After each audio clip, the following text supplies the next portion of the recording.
This is Jon Meoli of the Baltimore Sun. I'm here with Jeff Zrebiec. We're here with our daily Ravens report from Philadelphia, where the Ravens are having joint practice with the Philadelphia Eagles. First of all, Jeff and I are going to talk about something that we didn't write about, but everyone else has over these first day of practices, the vaunted Tim Tebow breaking up a fight. Jeff, you were the one who saw that on that defensive field for the Ravens. Can you tell us what went on that day?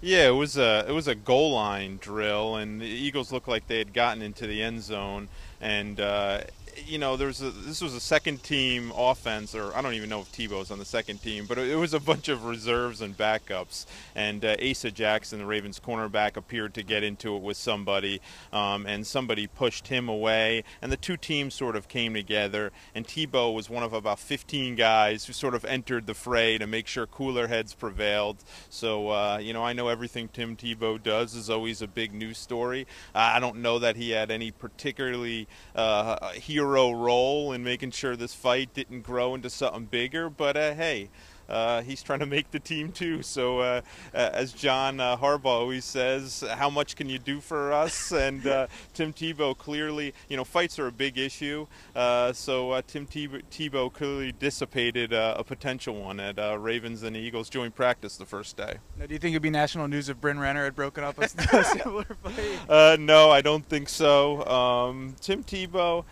I didn't see much of him on the football field yesterday. I know one play I was watching in particular, and they, I think it was Darryl Smith or Zach Orr, one of the two Ravens linebackers, made a nice break and broke up a pass he was throwing. But no, I don't think Bryn Renner would get national news if he happened to take part in dissipating a fight. And no shots at Bryn Renner, of course. This is just a comparison's sake for third-string quarterbacks. But otherwise, anything that stood out to you? For overall, it seemed like a pretty underwhelming practice, given all the hype and two teams who practice so hard and so fast.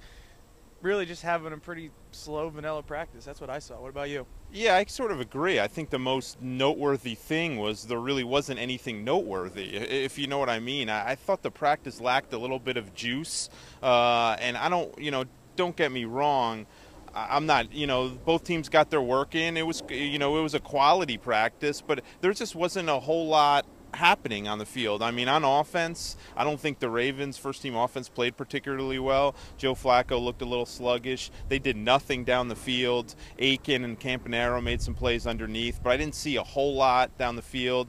On defense, I think the Ravens struggled a little bit with some of the Eagles receivers. Jordan Matthews, I saw Darren Sproles made some nice plays out of the backfield, but I thought the Ravens' run game looked pretty good. I thought the Ravens stopped the run well, but I think, there's no win. People always want to have a winner declared. There's no winners in joint practices other than the guys who get out of this, with their health still intact. So I think the teams got their work in and did what they needed to do, but I don't think it was particularly noteworthy or it was a particularly memorable practice. This is Jon Meoli and Jeff Zrebiec with the Baltimore Sun checking in from Philadelphia, where the Ravens are having joint practices with the Philadelphia Eagles.